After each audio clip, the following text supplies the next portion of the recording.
Hello guys! Good morning, good morning! Welcome back to my channel. For today's video, mag-update price tayo sa ating collection na 5 centavos na 1934 sa itong coin na to sa panahon pa ng US government nung nandito ang US, at ito po ay 1934 at ito ay 1932 sa pagkakaano ko. Tingnan mo, parang 1932 po ito.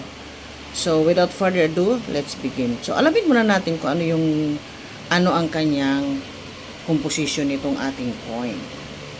Ang composition ng ating coin, ito ang issuer po ay Philippines, period of insular government, 1901 to 1935. Type standard circulation coin. Ang year niya is 1930 to 1935. So, meron tayo ditong 1934 at saka 1932. Value po niya is 5 centavos. Ang kanyang currency ay piso. Ang composition po ay copper nickel lang po ito. At ang kanyang composition ay copper nickel. Ang weight niya ay 4.75 grams at ang kanyang diameter is 19 mm. Ang kanyang orientation po ay coin alignment. Demonetized na po siya. Yes, demonetized na po itong ating coin na ito. Hindi na po ito nagsisirculate. At ang kanyang references ay KM number 175, Skun number 8. Ang obverse po niya, yan. Seated man with a hammer and anvil, facing right, smoking volcano at right. Tapos ang kanya namang reverse, ayan, ang reverse natin, eagle with spread wings above shield. Ang ating price update dito sa, sa inumista.com. Kapag 1930M ang inyong coin na ito ay nagkakahalaga po siya ng 16 pesos. Kapag good, kapag very good is 32 pesos. Kapag fine is 53 pesos. Pero kapag very fine, 160 pesos.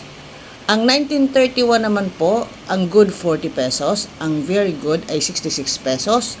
At ang kanyang fine ay 110. Ganun din ang very fine, 110. Ang 1932M, ito, 1932 na meron tayo. Ang very good is 63, ang fine is 63, ang very fine ay 220. So, kung meron kayo nitong very fine, 220 po, ayon dito sa inumista.com. Philippines po yan. Ang ating 1934, ito na po yung ating 1934. Ito. Kapag very fine ay 82 pesos. Dako naman tayo sa ebay.com. Sa ebay.com po, meron ang price update nila, nag-start sila ng 304 up to 577.86 cents pesos kapag ang inyong coin ay copper nickel coin.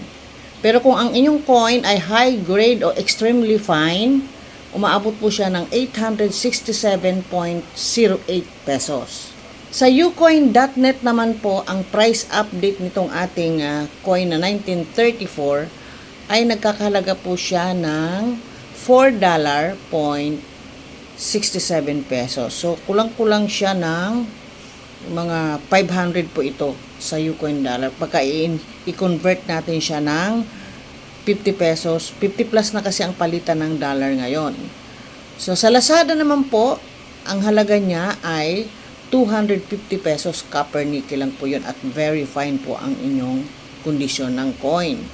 Sa ngccoin.com po, kapag ang inyong coin ay fine is $1, kapag very fine ay 3.50 cents US dollar, kapag extra fine ay $9, kapag naman uncirculated po is $35.